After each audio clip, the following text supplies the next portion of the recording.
please. So, Anisat, over to you, please. Good morning, everyone. Good morning, and welcome to today's session. My name is Anisat Ahmed. Thank you so much for joining today's session. Today we'll be talking about navigating accessibility in social media platforms. Um, Let me go ahead to share my screen so that you can see my slide. Okay. Um,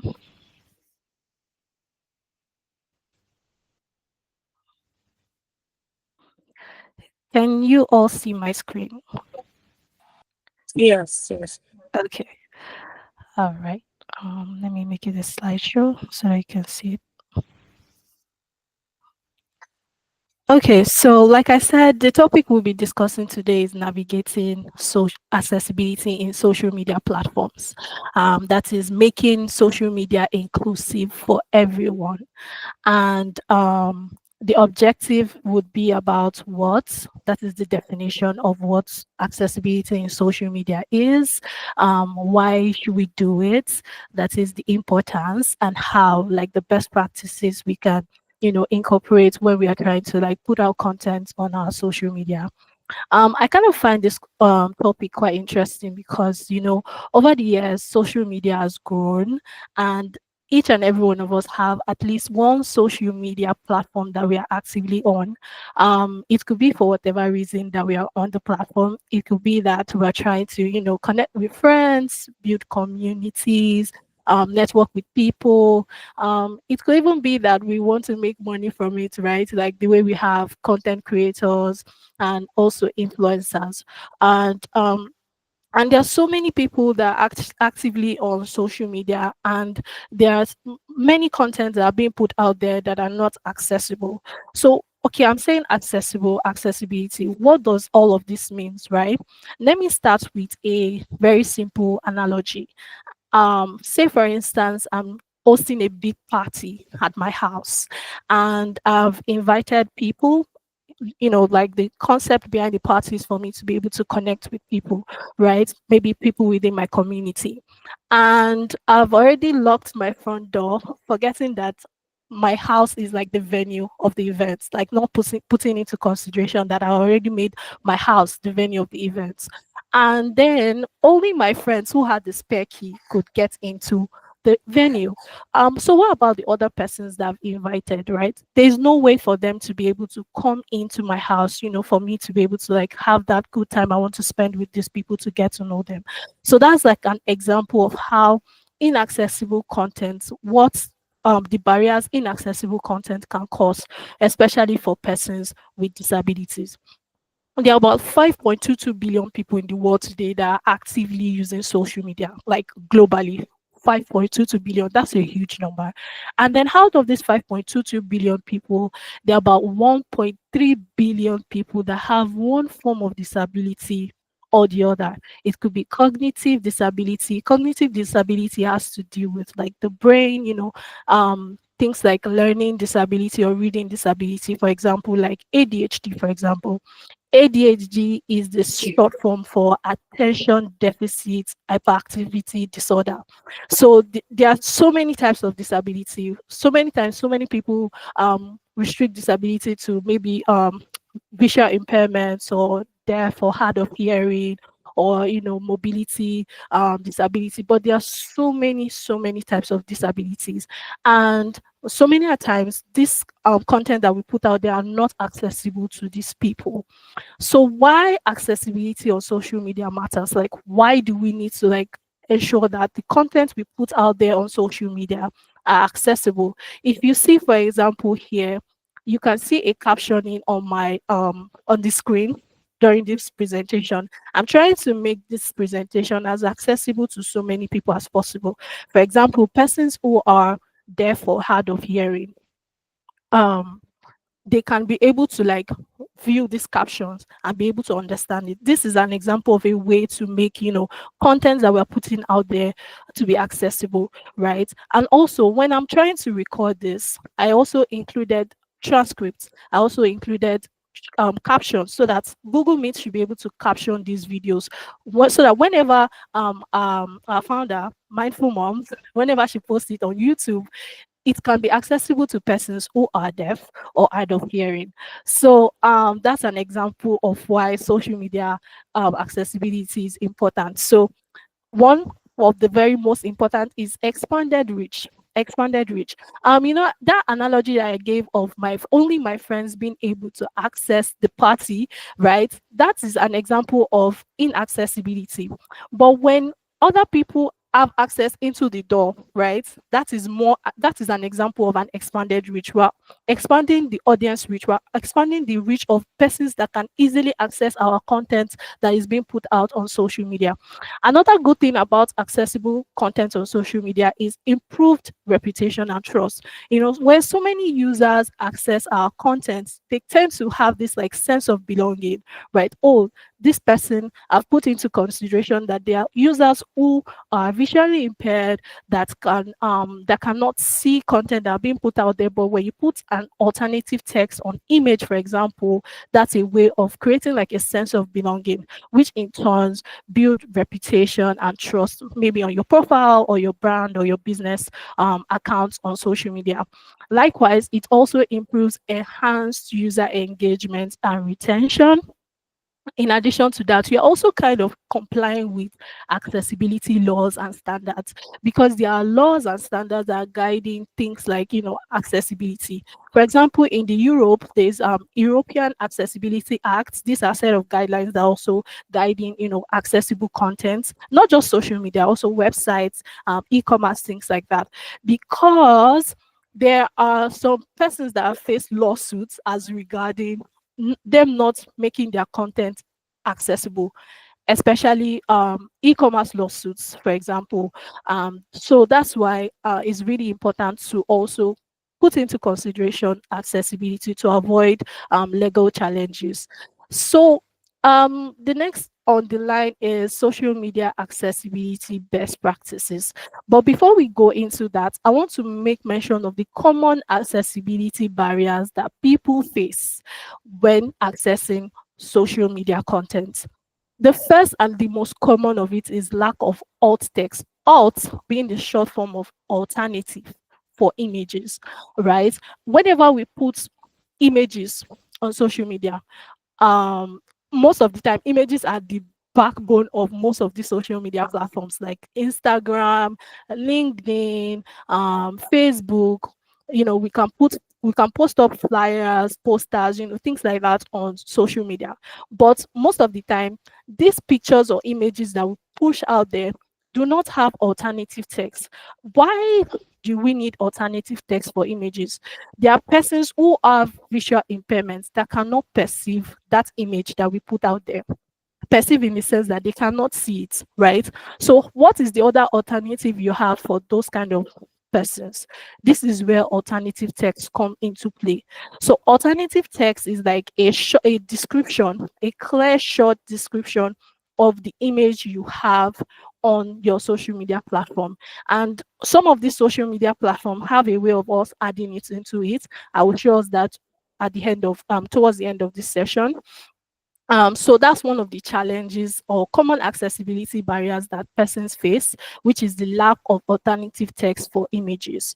Because persons with visual impairments, they use what is called a screen reader.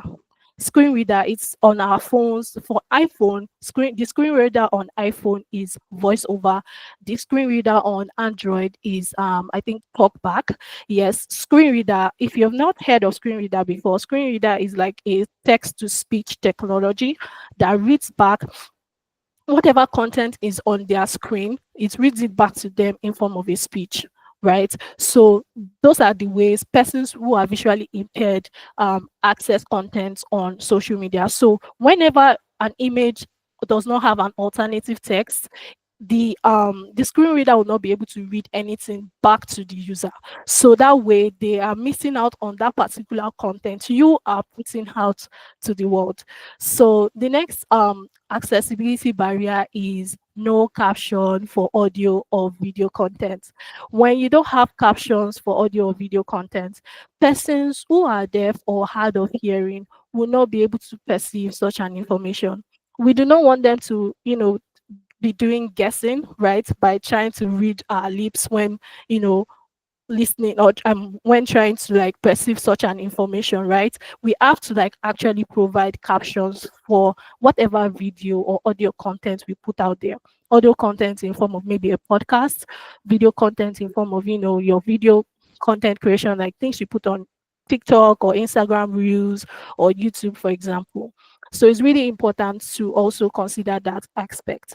Another common challenge is poor color contrast. Oh my God, there are so many graphics that are being put out there that do not have good color contrast, that people who have low vision will not be able to decipher such an information, right? For example, an example of a poor color contrast is say I have a white background and then I have a yellow text on the white background, not just any yellow text, but a light colored yellow text. That is going to be very, very hard to read, right? So that is another example of a common accessibility barrier that people face all the time when coming across social media content. Another one is complex visuals. There are so many graphic design that are being posted on social media that have complex visuals. Complex visuals in the sense that, say for instance, I'm putting out an infographics that requires a lot of mental drain to be able to like understand or assimilate the statistics or charts or what have you that you've placed on the infographics, because they are, like I mentioned earlier, I mentioned cognitive disability, and there are persons who have, like, say, for instance, ADHD, or there are persons who have dyscalculia or dysgraphia. Dysgraphia is like them not being able to understand graphs. Dyscalculia is people who do not have the ability to understand mathematical statistics or calculation, things like that. So you do not want to put out content that have like complex visuals so that your users would be able to like understand them.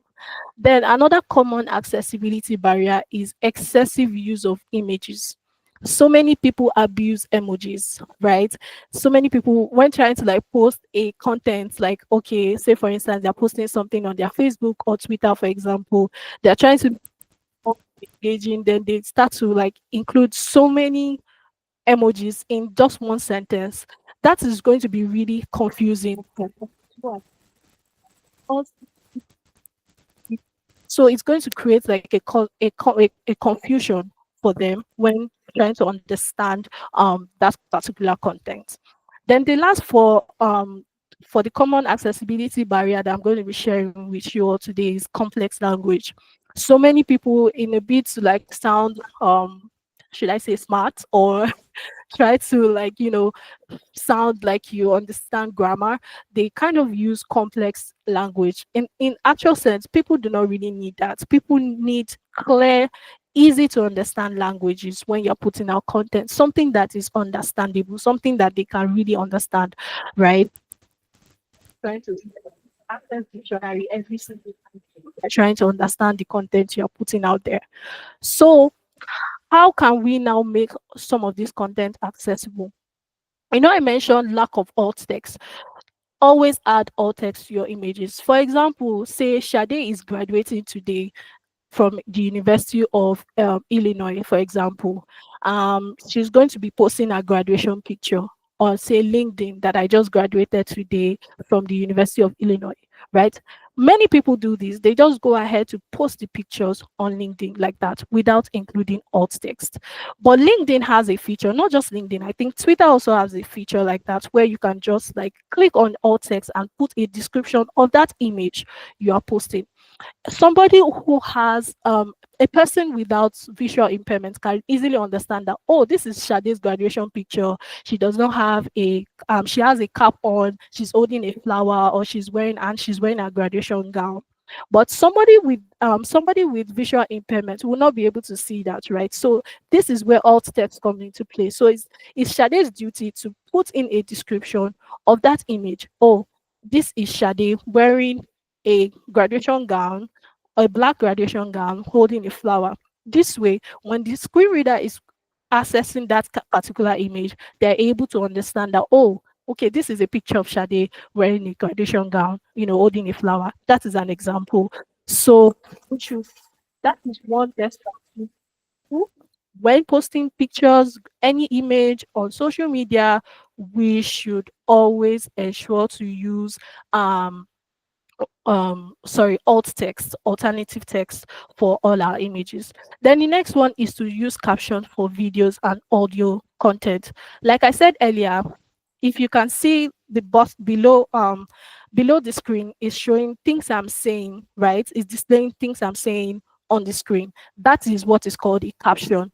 Another example is when you watch videos on YouTube, there is a CC button when you over an image on YouTube. That is called caption as well, right? You can turn it off, you can turn it on. This is not just only useful for persons who are deaf or hard of hearing. It's also helpful in a situation whereby, say for instance, I'm in the library, right? And I do not have my earphones, but I'm trying to understand a marketing content, right, from somebody I follow who is a marketing content creator, right? And I do not want to disturb other persons who are in the library while they are reading. So I can just turn on the caption. That's how useful captions are when creating accessible social media content. So it's not just about persons with disability alone, but just ensuring generally that your content is inclusive to everybody. Another point here to make your content accessible is to ensure high contrast in images and text, like ensuring that you have high contrast. So let me move on to this particular one. Okay, before moving on to that, I want to show you an example of an alt text that I was talking about. So say for instance, I want to post this particular image on LinkedIn or Instagram, for example, right? Or Twitter, for example. I can just add this short description of the image. Someone without disability can easily see that these are three people surrounding a laptop where they are in the office, right? They are discussing, engaging in ideas, and this picture is actually a black and white. But someone who cannot, a person with visual impairment would not be able to decipher this information without the alt text. So this is a good description that can be added into our social media platform. For example, contrast is like I mentioned posting content using like a white background with a yellow text is an example of eye contrast. Can we see the difference, right? The one with the eye contrast is easier to read compared to the one with the poor contrast. So it's not just about, oh, this one is aesthetically pleasing. No, it's not just about making content aesthetically pleasing. It's also ensuring that are these contents readable? Can my users see this post I'm trying to put out there, right? So that is an example of ensuring high contrast in our images and our text. Another point is to make your text accessible. What do I mean by making your text accessible? Try not to write your post in all capital letters. You don't want to do that. That is not an accessible way of writing content. You don't want to make all caps your content. Then another thing is to ensure that the font you are writing in is readable. You don't want to use dancing scripts when trying to like look funny or engaging. No, it will be really hard for people to see. So always try to write in accessible fonts, accessible font colors, and also avoid all caps as much as you can. Then another point is using hashtags. Like we all know, so many people when putting content, we use hashtags a lot, which is great. But there's a guideline to using hashtag. We want to use the camel case hashtag. Camel case, an example here is how I have social media accessibility in which each word, the first letter in each word is capitalized. That's an example of a camel case. You don't want to start with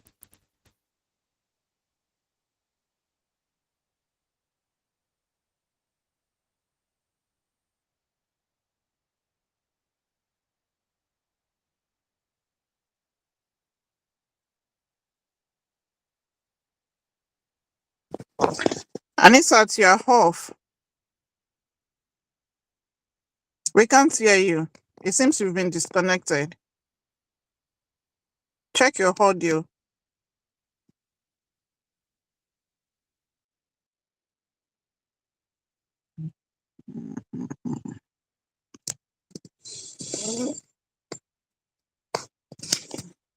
We can't hear you. No.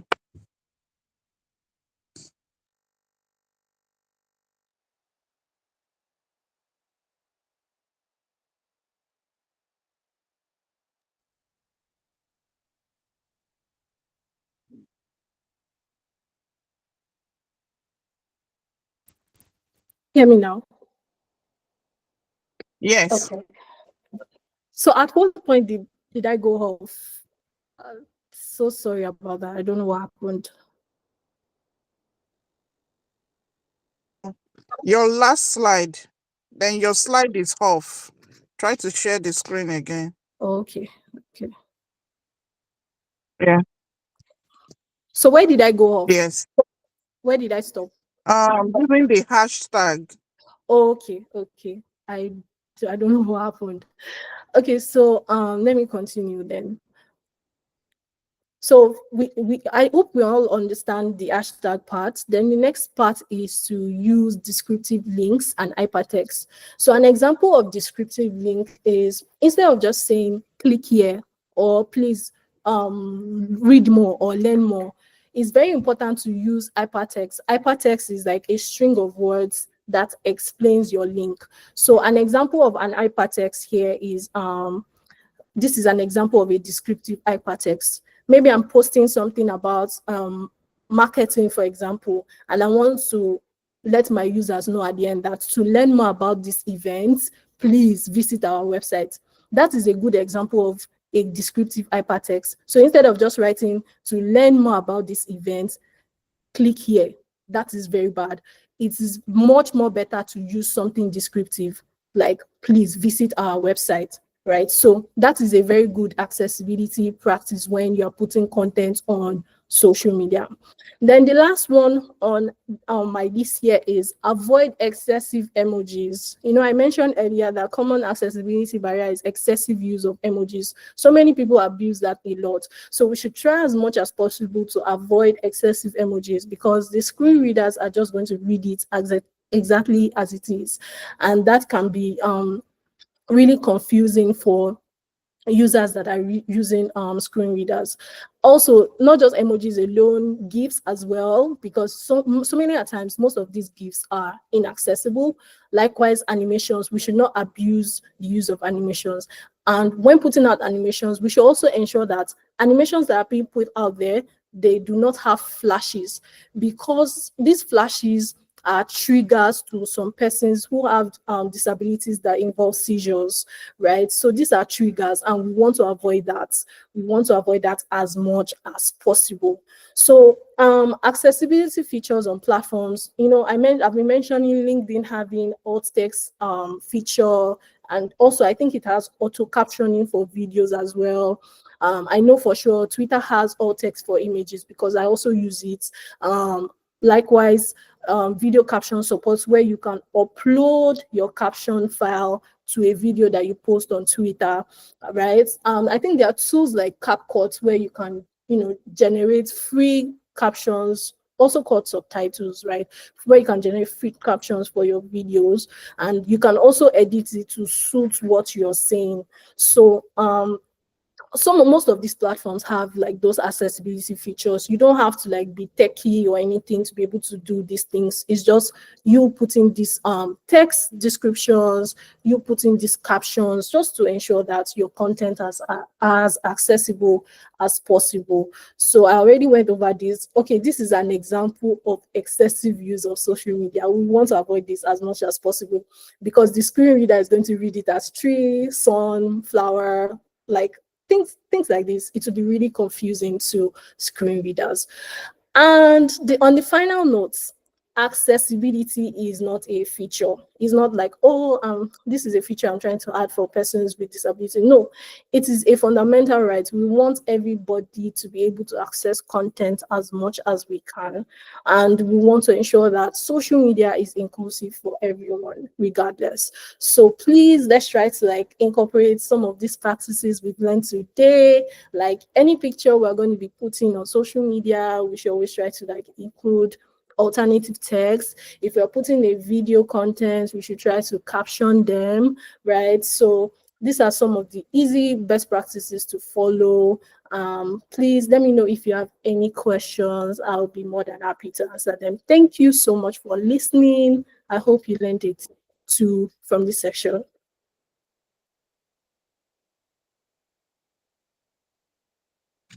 Thank you so much. Thank you, thank you, thank you. So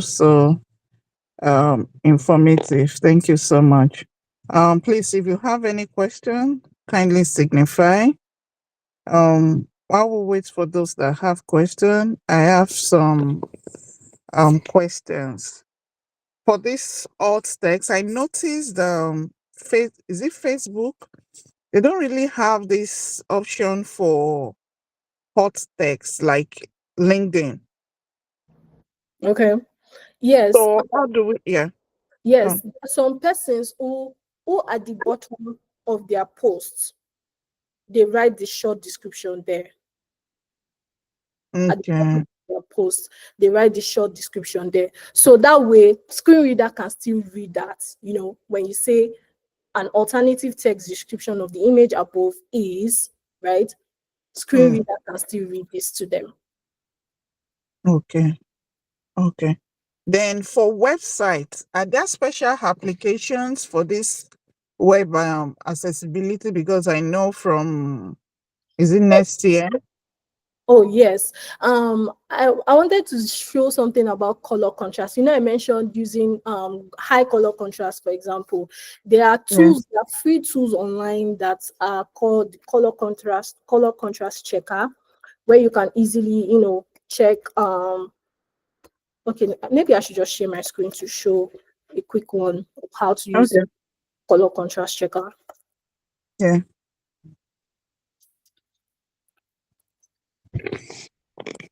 Okay, so let me share my screen.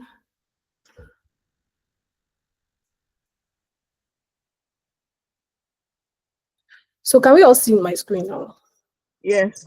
So this is an example of color contrast checker. I mostly use this one. This one too is really good. This Coolers color contrast checker, but this one is from WebAIM.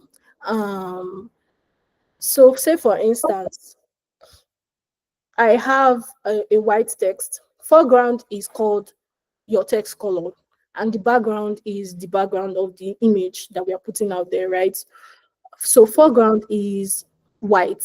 This is the X value for white. You can always Google it, say what is the X value of white. Do you understand? You can always Google Mm, that.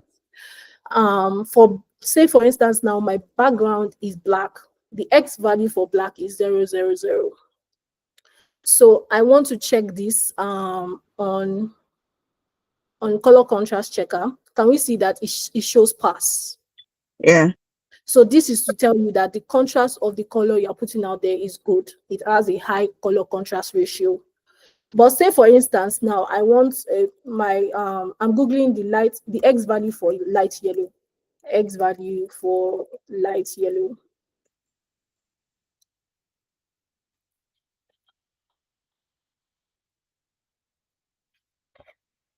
So I'm putting this here. The text is light yellow. This is the X value for light yellow. And then the background is white. F, F, F, F, F, F. Have you seen it? It failed. Mm-hmm. It failed. Mm, This is to tell you that the color contrast is very poor.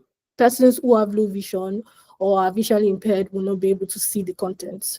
So this is an example of the tools that we can use. I also mentioned something like CapCut. I know so many people use CapCut for their videos when they are trying to maybe trim and shorten or edit their videos. They use CapCut. You can also use CapCut to create caption for your videos, right? And you can also edit them to suit the to suit the videos. You know, sometimes when this auto caption does this thing, there are some words it will not say correctly, it will not write it correctly. So you can easily use CapCut to like edit that part and then have your SRT file and upload it on Twitter, for example, because Twitter has that feature to upload your subtitle file to your video.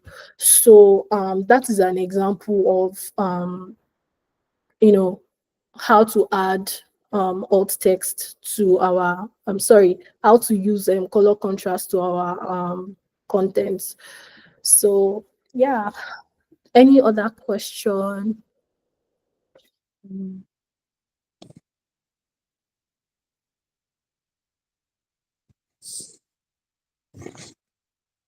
okay.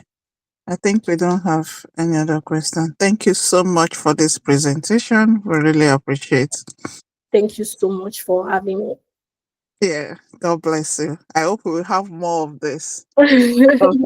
We really need this for our content creation. It's not only those that are techie that needs web accessibility, even those that have businesses, even these are LinkedIn challenge for us to be able to reach people Mhm. that are in need of this. We really need to be conscious of how we post online to reach wider audience. So thank you so much. Thank Thank you. God bless you. Yeah. So you can stop recording and stop sharing the screen then we can.